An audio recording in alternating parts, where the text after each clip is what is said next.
Check one. Can you hear me? Hey everyone, John here with Dad's Options. No more headphones, I got a microphone, I'm legit now. Today is September 12th, 2020. This is portfolio update number 4. If you're new to the channel, thanks for tuning in. Here's the deal. I have a $25,000 portfolio that I am trading mostly options. The goal is to bring you guys along for the ride and show you that a mechanical trading approach can really work. If you have comments or questions about the videos or anything that I'm doing with my portfolio, please feel free to leave them down in the comments section. I appreciate any feedback that will help make these videos better. Without any further ado, let's get right into the portfolio update for today. Right, diving into the portfolio update. We currently have 26 positions on in the portfolio. Our buying power effect is $8,828, and that's capital deployed. That's 35% of our overall portfolio net lick.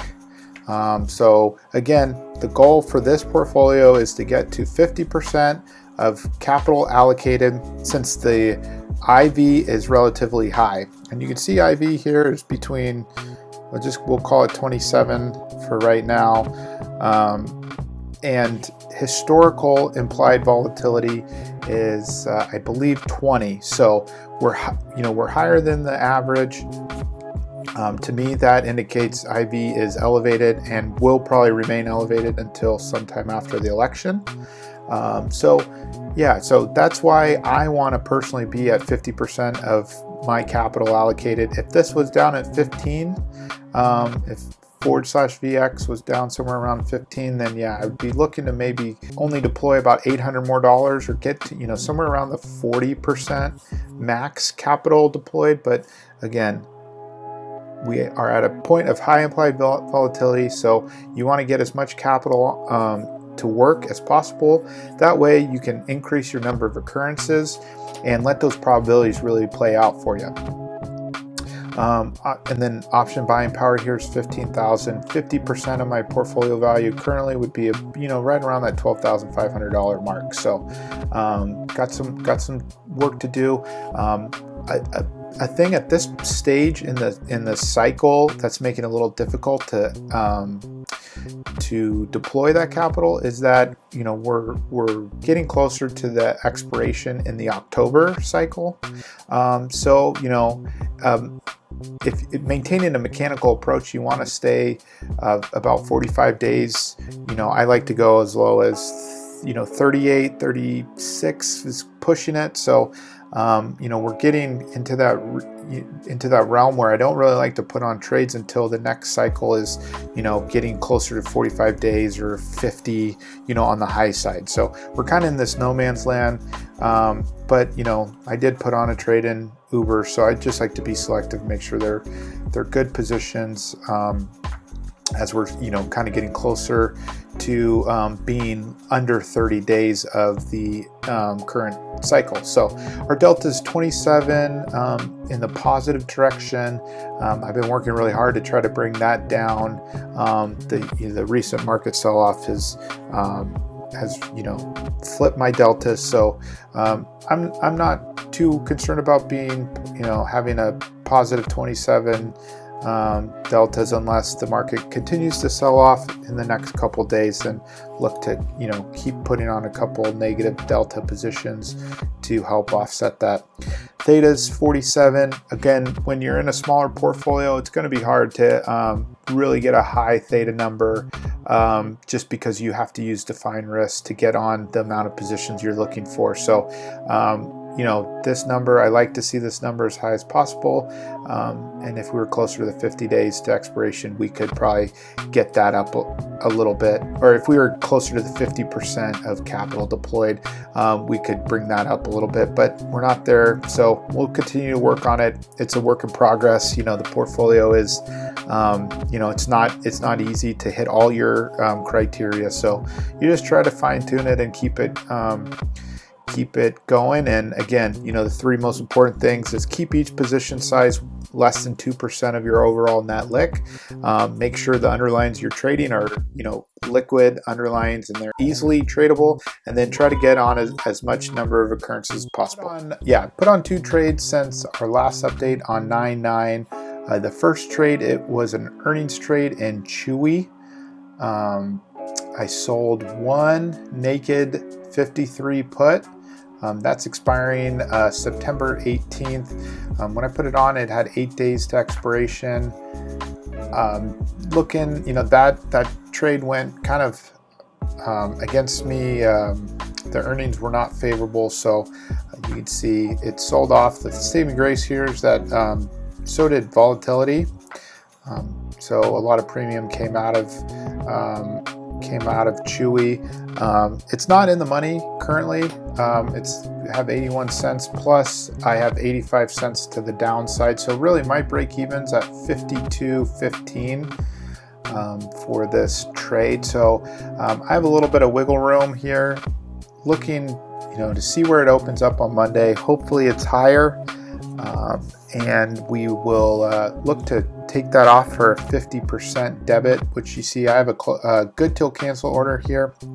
I like putting in good till cancel orders just because that way I can go about my other responsibilities in life and not have to worry about capturing it right when it hits 50%. So again, I'll look for Chewy to open up or at some point next week at a rally.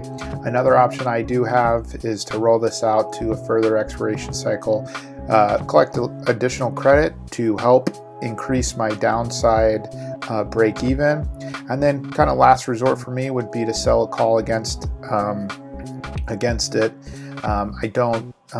I prefer not to do that just because I put the trade on as an earnings trade, and I don't really want to have to defend it by adding additional upside risk. So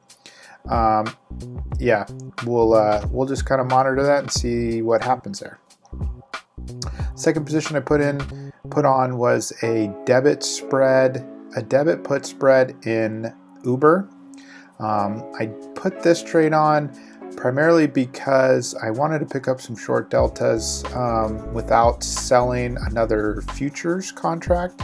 So I kind of looked around on Friday to see if there were any stocks that were up. The market was kind of getting hammered on Friday, so Uber was one of those stocks that was up. You can look at the chart here.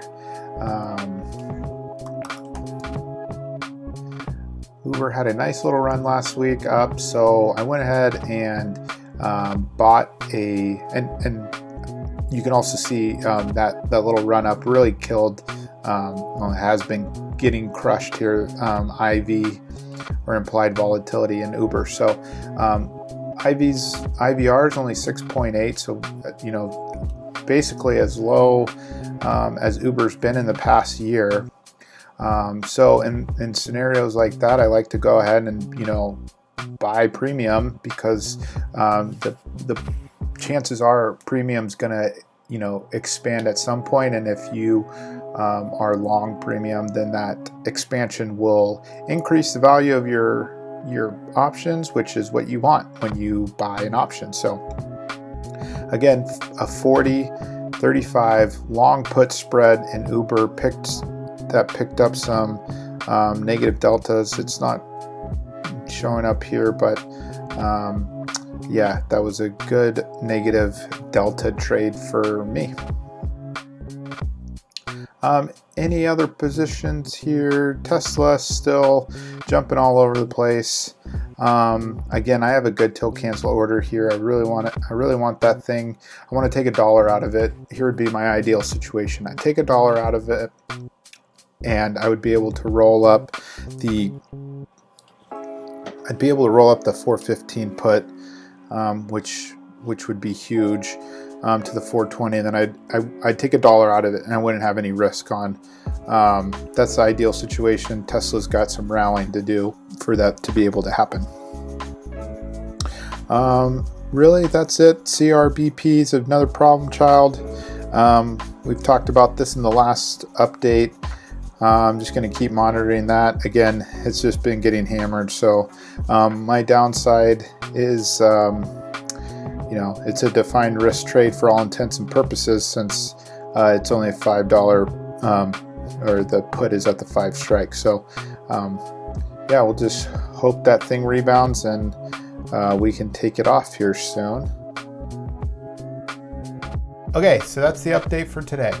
Our portfolio net lick is $24,773. That's up $242 since our previous update on 9/9 and down $227 overall. I hope you like this update. Please feel free to like the video and subscribe to the channel. It really helps me out. I'm trying to bring as many people along for this ride as possible, and I hope that we're all able to learn something in the process. Thanks for tuning in. Have a good rest of your weekend, and we'll see you next week.